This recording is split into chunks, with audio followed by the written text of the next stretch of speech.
Book 22. Thus the Trojans in the city, scared like fawns, wiped the sweat from off them and drank to quench their thirst, leaning against the goodly battlements, while the Achaeans, with their shields laid upon their shoulders, drew close up to the walls. But stern fate bade Hector stay where he was before Ilias and the Scaean gates. Then Phoebus Apollo spoke to the son of Peleus, saying, "Why, son of Peleus, do you, who are but man, give chase to me, who am immortal? Have you not yet found out that it is a god whom you pursue so furiously? You did not harass the Trojans whom you had routed, and now they are within their walls, while you have been decoyed hither away from them. Me you cannot kill, for death can take no hold upon me." Achilles was greatly angered and said, "You have balked me, far darter, most malicious of all gods, and have drawn me away from the wall, where many another man would have bitten the dust ere he got within Ilias.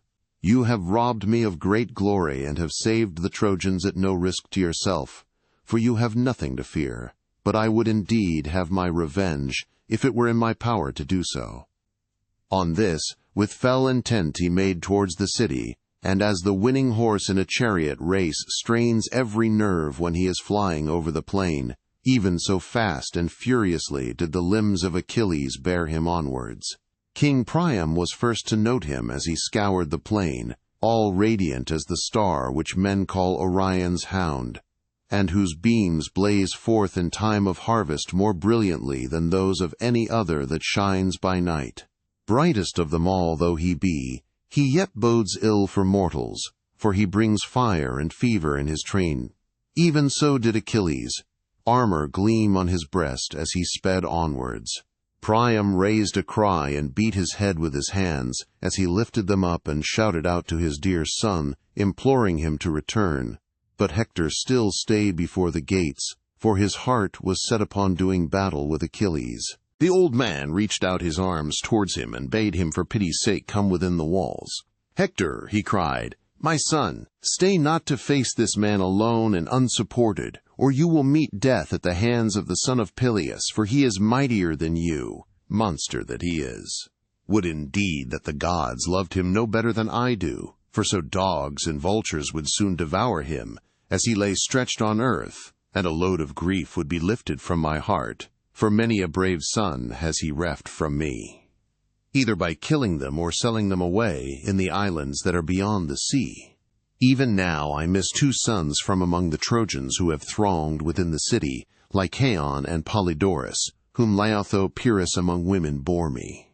Should they be still alive and in the hands of the Achaeans, we will ransom them with gold and bronze, of which we have store, for the old man Altes endowed his daughter richly. But if they are already dead and in the house of Hades, sorrow will it be to us too who were their parents.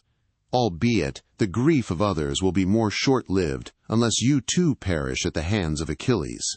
Come then, my son, within the city, to be the guardian of Trojan men and Trojan women, or you will both lose your own life, and afford a mighty triumph to the son of Peleus. Have pity also on your unhappy father, while life yet remains to him, on me, whom the son of Saturn will destroy by a terrible doom on the threshold of old age, after I have seen my sons slain and my daughters haled away as captives, my bridal chambers pillaged. Little children dashed to earth amid the rage of battle, and my sons, wives dragged away by the cruel hands of the Achaeans.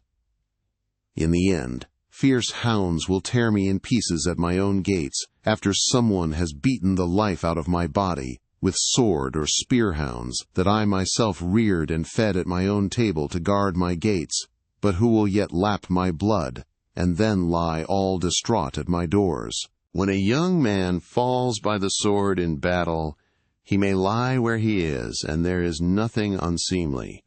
Let what will be seen, all is honorable in death. But when an old man is slain, there is nothing in this world more pitiable than that dogs should defile his gray hair and beard, and all that men hide for shame." The old man tore his gray hair as he spoke, but he moved not the heart of Hector. His mother hard by wept and moaned aloud as she bared her bosom and pointed to the breast which had suckled him. "Hector," she cried, weeping bitterly the while, "Hector, my son, spurn not this breast, but have pity upon me too.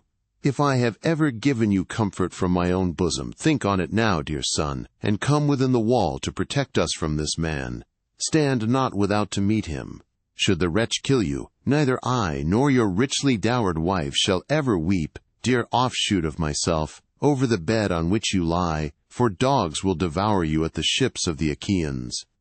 Thus did the two, with many tears, implore their son, but they moved not the heart of Hector, and he stood his ground awaiting huge Achilles as he drew nearer towards him. As serpent in its den upon the mountains full fed with deadly poisons waits for the approach of man is. He is filled with fury, and his eyes glare terribly as he goes writhing round his den is. Even so Hector leaned his shield against a tower that jutted out from the wall and stood where he was undaunted. "Alas," said he to himself in the heaviness of his heart, "if I go within the gates, Polydamas will be the first to heap reproach upon me, for it was he that urged me to lead the Trojans back to the city on that awful night when Achilles again came forth against us. I would not listen, but it would have been indeed better if I had done so. Now that my folly has destroyed the host, I dare not look Trojan men and Trojan women in the face, lest a worse man should say, 'Hector has ruined us by his self-confidence.' Surely it would be better for me to return after having fought Achilles and slain him, or to die gloriously here before the city. What, again, if were to lay down my shield and helmet, lean my spear against the wall, and go straight up to noble Achilles? What if I were to promise to give up Helen, who was the fountainhead of all this war, and all the treasure that Alexandrus brought with him in his ships to Troy, aye, and to let the Achaeans divide the half of everything that the city contains among themselves? I might make the Trojans, by the mouths of their princes, take a solemn oath that they would hide nothing, but would divide into 2 shares all that is within the city. But why argue with myself in this way? Were I to go up to him, he would show me no kind of mercy. He would kill me then and there, as easily as though I were a woman, when I had off my armor. There is no parleying with him from some rock or oak tree, as young men and maidens prattle with one another. Better fight him at once, and learn to which of us Jove will vouchsafe victory." Thus did he stand and ponder, but Achilles came up to him as it were Mars himself, plumed lord of battle. From his right shoulder he brandished his terrible spear of Pelian ash, and the bronze gleamed around him like flashing fire, or the rays of the rising sun.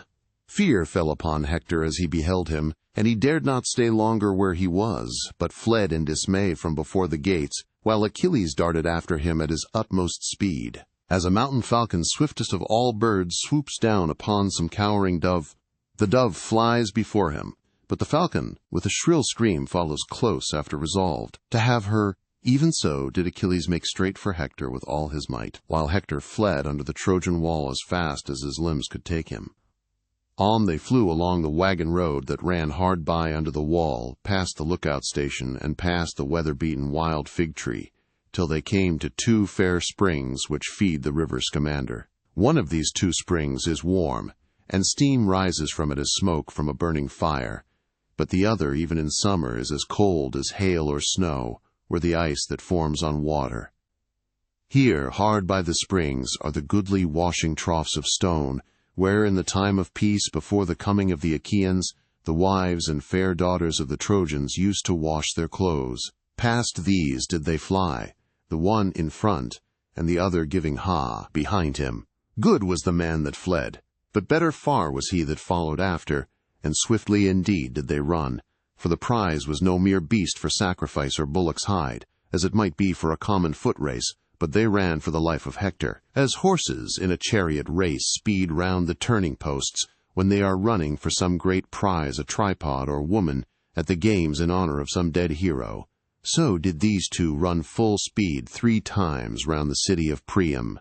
All the gods watched them, and the sire of gods and men was the first to speak. "Alas," said he, "my eyes behold a man who is dear to me being pursued round the walls of Troy. My heart is full of pity for Hector, who has burned the thigh bones of many a heifer in my honor, at one while on the of many-valied Ida, and again on the citadel of Troy. and now I see noble Achilles in full pursuit of him round the city of Priam. What say you? Consider among yourselves, and decide whether we shall now save him or let him fall, valiant though he be, before Achilles, son of Peleus." Then Minerva said, "Father, wielder of the lightning, lord of cloud and storm, what mean you? Would you pluck this mortal whose doom has long been decreed out of the jaws of death? Do as you will, but we others shall not be of a mind with you." And Jove answered, "My child, Trito-born, take heart. I did not speak in full earnest, and I will let you have your way. Do without let or hindrance as you are minded." Thus did he urge Minerva, who was already eager, and down she darted from the topmost summits of Olympus. Achilles was still in full pursuit of Hector, as a hound chasing a fawn, which he has started from its covert on the mountains, and hunts through glade and thicket. The fawn may try to elude him by crouching under cover of a bush, but he will scent her out and follow her up until he gets her. Even so, there was no escape for Hector from the fleet son of Peleus. Whenever he made a set to get near the Dardanian gates and under the walls, that his people might help him by showering down weapons from above, Achilles would gain on him and head him back towards the plain, keeping himself always on the city side. As a man in a dream who fails to lay hands upon another whom he is pursuing, the one cannot escape, nor the other overtake. Even so, neither could Achilles come up with Hector, nor Hector break away from Achilles. Nevertheless, he might even yet have escaped death, had not the time come when Apollo, who thus far had sustained his strength and nerved his running, was now no longer to stay by him. Achilles made signs to the Achaean host, and shook his head to show that no man was to aim a dart at Hector, lest another might win the glory of having hit him, and he might himself come in second. Then at last, as they were nearing the fountains for the fourth time, the father of all balanced his golden scales and placed a doom in each of them, one for Achilles and the other for Hector. As he held the scales by the middle, the doom of Hector fell down deep into the house of Hades, and then Phoebus Apollo left him. Thereon Minerva went close up to the son of Peleus and said, "Noble Achilles, favored of heaven, we too shall surely take back to the ships a triumph for the Achaeans by slaying Hector, for all his lust of battle. Do what Apollo may as he lies groveling before his father, aegis-bearing Jove, Hector cannot escape us longer. Stay here and take breath, while I go up to him and persuade him to make a stand and fight you." Thus spoke Minerva. Achilles obeyed her gladly, and stood still, leaning on his bronze-pointed ashen spear, while Minerva left him, and went after Hector in the form and with the voice of Deiphobus. She came close up to him and said, "Dear brother, I see you are hard-pressed by Achilles, who is chasing you at full speed round the city of Priam. Let us await his onset and stand on our defense." And Hector answered, "Deiphobus, you have always been dearest to me of all my brothers, children of Hecuba and Priam, but henceforth I shall rate you yet more highly, inasmuch as you have ventured outside the wall for my sake when all the others remain inside." Then Minerva said, "Dear brother, my father and mother went down on their knees and implored me, as did all my comrades, to remain inside. So great a fear has fallen upon them all. But I was in an agony of grief when I beheld you. Now, therefore, let us too make a stand and fight, and let there be no keeping our spears in reserve, that we may learn whether Achilles shall kill us and bear off our spoils to the ships, or whether he shall fall before you." Thus did Minerva inveigle him by her cunning, and when the two were now close to one another, great Hector was first to speak. "I will no longer fly you, son of Peleus," said he, "as I have been doing hitherto. 3 times have I fled round the mighty city of Priam, without daring to withstand you, but now let me either slay or be slain, for I am in the mind to face you. Let us, then, give pledges to one another by our gods, who are the fittest witnesses and guardians of all covenants. Let it be agreed between us, that if Jove vouchsafes me the longer stay and I take your life, I am not to treat your dead body in any unseemly fashion. But when I have stripped you of your armor, I am to give up your body to the Achaeans. And do you likewise." Achilles glared at him and answered, "Fool, prate not to me about covenants. There can be no covenants between men and lions. Wolves and lambs can never be of one mind, but hate each other out and through. Therefore there can be no understanding between you and me, nor may there be any covenants between us, till one or other shall fall and glut grim Mars with his life's blood. Put forth all your strength. You have need now to prove yourself indeed a bold soldier and man of war. You have no more chance, and Pallas Minerva will forthwith vanquish you by my spear. You shall now pay me in full for the grief you have caused me on account of my comrades, whom you have killed in battle." He poised his spear as he spoke and hurled it. Hector saw it coming and avoided it. He watched it and crouched down so that it flew over his head and stuck in the ground beyond Minerva, then snatched it up and gave it back to Achilles without Hector seeing her. Hector thereon said to the son of Peleus, "You have missed your aim, Achilles, peer of the gods, and Jove has not yet revealed to you the hour of my doom, though you made sure that he had done so. You were a false-tongued liar when you deemed that I should forget my valor and quail before you. You shall not drive spear into the back of a runaway. Drive it, should heaven so grant you power. Drive it into me, as I make straight towards you, and now for your own part avoid my spear if you can. Would that you might receive the whole of it into your body. If you were once dead, the Trojans would find the war an easier matter, for it is you who have harmed them most."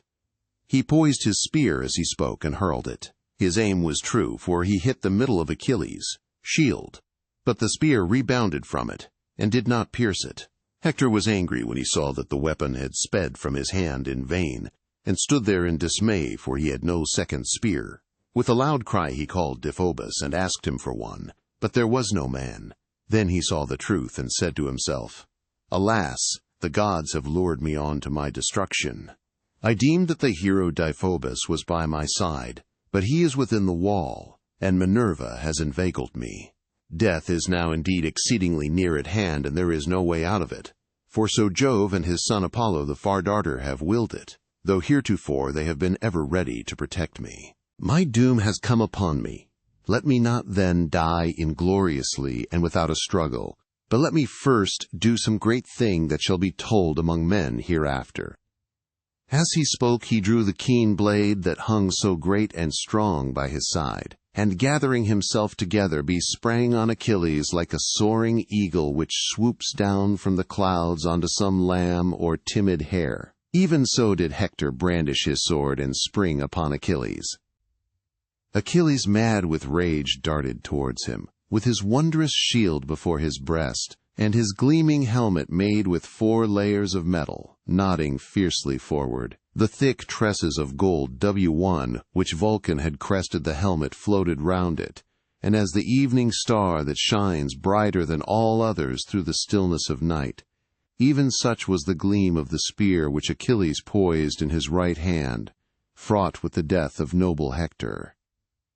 He eyed his fair flesh over and over to see where he could best wound it, but all was protected by the goodly armor of which Hector had spoiled Patroclus after he had slain him, save only the throat where the collarbones divide the neck from the shoulders, and this is a most deadly place. Here then did Achilles strike him as he was coming on towards him, and the point of his spear went right through the fleshy part of the neck, but it did not sever his windpipe so that he could still speak. Hector fell headlong, and Achilles vaunted over him, saying, "Hector, you deemed that you should come off scatheless when you were spoiling Patroclus, and recked not of myself who was not with him. Fool that you were, for I, his comrade, mightier far than he, was still left behind him at the ships, and now I have laid you low. The Achaeans shall give him all due funeral rites, while dogs and vultures shall work their will upon yourself." Then Hector said as the life ebbed out of him, "I pray you by your life and knees, and by your parents, let not dogs devour me at the ships of the Achaeans, but accept the rich treasure of gold and bronze, which my father and mother will offer you, and send my body home, that the Trojans and their wives may give me my dues of fire when I am dead." Achilles glared at him and answered, "Dog, talk not to me neither of knees nor parents. Would that I could be as sure of being able to cut your flesh into pieces and eat it raw, For the ill have done me, as I am, that nothing shall save you from the dogs.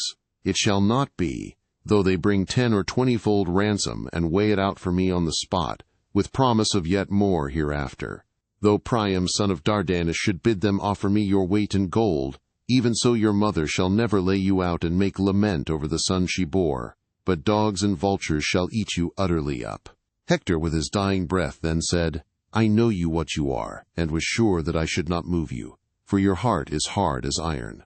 Look to it that I bring not heaven's anger upon you on the day when Paris and Phoebus Apollo, valiant though you be, shall slay you at the Scaean gates. When he had thus said, the shrouds of death enfolded him, whereon his soul went out of him and flew down to the house of Hades, lamenting its sad fate that it should end, youth and strength no longer. But Achilles said, speaking to the dead body, Die. For my part one will accept my fate whensoever Jove and the other gods see fit to send it. As he spoke, he drew his spear from the body and set it on one side. Then he stripped the blood-stained armor from Hector's shoulders, while the other Achaeans came running up to view his wondrous strength and beauty. And no one came near him without giving him a fresh wound. Then would one turn to his neighbor and say, It is easier to handle Hector now than when he was flinging fire onto our ships. And as he spoke, he would thrust his spear into him anew. When Achilles had done spoiling Hector of his armor, he stood among the Argives and said, My friends, princes, and counselors of the Argives, now that heaven has vouchsafed us to overcome this man who has done us more hurt than all the others together, consider whether we should not attack the city in force, and discover in what mind the Trojans may be. We should thus learn whether they will desert their city now that Hector has fallen, or will still hold out even though he is no longer living. But why argue with myself in this way, while Patroclus is still lying at the ships unburied and unmourned, he, whom I can never forget so long as I am alive and my strength fails not? Though men forget their dead, when once they are within the house of Hades, yet not even there will I forget the comrade whom I have lost. Now, therefore, Achaean youths, let us raise the song of victory and go back to the ships, taking this man along with us. For we have achieved a mighty triumph, and have slain noble Hector, to whom the Trojans prayed throughout their city, as though he were a god. On this he treated the body of Hector with contumely.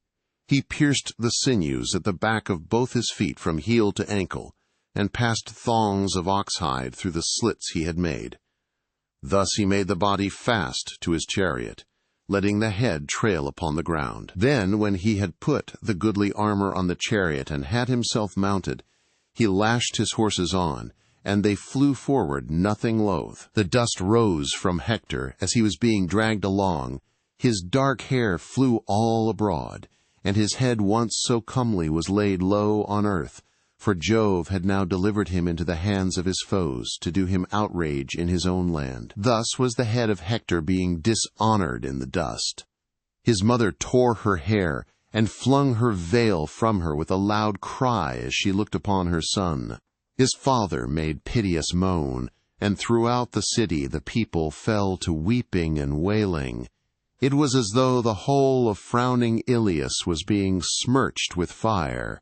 Hardly could the people hold Priam back in his hot haste to rush without the gates of the city.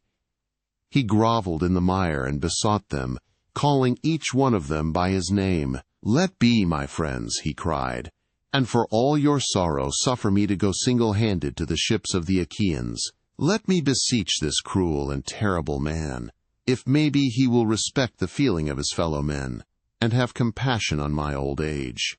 His own father is even such another as myself, Peleus, who bred him and reared him to be the bane of us Trojans, and of myself more than of all others. Many a son of mine has he slain in the flower of his youth, and yet, grieve for these as I may, I do so for one Hector, more than for them all, and the bitterness of my sorrow will bring me down to the house of Hades. Would that he had died in my arms, for so both his ill-starred mother who bore him, and myself, should have had the comfort of weeping and mourning over him. Thus did he speak with many tears, and all the people of the city joined in his lament. Hecuba then raised the cry of wailing among the Trojans. Alas, my son, she cried, what have I left to live for now that you are no more? Night and day did I glory in you throughout the city, for you were a tower of strength to all in Troy, and both men and women alike hailed you as a god. So long as you lived, you were their pride, but now death and destruction have fallen upon you. Hector's wife had as yet heard nothing, for no one had come to tell her that her husband had remained without the gates. She was at her loom in an inner part of the house, weaving a double purple web, and embroidering it with many flowers. She told her maids to set a large tripod on the fire, so as to have a warm bath ready for Hector when he came out of battle. Poor woman, she knew not that he was now beyond the reach of baths, and that Minerva had laid him low by the hands of Achilles. She heard the cry coming as from the wall, and trembled in every limb. The shuttle fell from her hands, and again she spoke to her waiting women. "Two of you," she said, "come with me, that I may learn what it is that has befallen. I heard the voice of my husband's honored mother. My own heart beats as though it would come into my mouth, and my limbs refuse to carry me. Some great misfortune for Priam's children must be at hand. May I never live to hear it, but I greatly fear that Achilles has cut off the retreat of brave Hector, and has chased him onto the plain, where he was single-handed. I fear he may have put an end to the reckless daring which possessed my husband, who would never remain with the body of his men, but would dash on far in front, foremost of them all in valor." Her heart beat fast, and as she spoke she flew from the house like a maniac, with her waiting women following after. When she reached the battlements and the crowd of people, she stood looking out upon the wall and saw Hector being borne away in front of the city, the horses dragging him without heed or care over the ground towards the ships of the Achaeans. Her eyes were then shrouded as with the darkness of night, and she fell fainting backwards. She tore the tiring from her head, and flung it from her, the frontlet and net with its plaited band, and the veil which golden Venus had given her on the day when Hector took her with him from the house of Eetion, after having given countless gifts of wooing for her sake. Her husband's sisters and the wives of his brothers crowded round her and supported her, for she was fain to die in her distraction. When she again presently breathed and came to herself, she sobbed and made lament among the Trojans, saying, "Woe is me, O Hector! Woe, indeed, that to share a common lot we were born, you at Troy in the house of Priam, and I at Thebes under the wooded mountain of Placus in the house of Eetion, who brought me up when I was a child ill-starred sire of an ill-starred daughter. Would that he had never begotten me. You are now going into the house of Hades under the secret places of the earth, and you leave me a sorrowing widow in your house. The child, of whom you and I are the unhappy parents, is as yet a mere infant. Now that you are gone, O Hector, you can do nothing for him nor he for you. Even though he escape the horrors of this woeful war with the Achaeans, yet shall his life henceforth be one of labor and sorrow, for others will seize his lands. The day that robs a child of his parents severs him from his own kind. His head is bowed, his cheeks are wet with tears, and he will go about destitute among the friends of his father, plucking one by the cloak and another by the shirt. Some one or other of these may so far pity him as to hold the cup for a moment towards him and let him moisten his lips, but he must not drink enough to wet the roof of his mouth. Then one whose parents are alive will drive him from the table with blows and angry words. Out with you, he will say, you have no father here, and the child will go crying back to his widowed mother, he, Astyanax, who erewhile would sit upon his father's knees, and have none but the daintiest and choicest morsels set before him. When he had played till he was tired and went to sleep, he would lie in a bed in the arms of his nurse on a soft couch, knowing neither want nor care. Whereas now that he has lost his father, his lot will be full of hardship. He whom the Trojans name Astyanax, because you, O Hector, were the only defense of their gates and battlements. The wriggling, writhing worms will now eat you at the ships, far from your parents, when the dogs have glutted themselves upon you.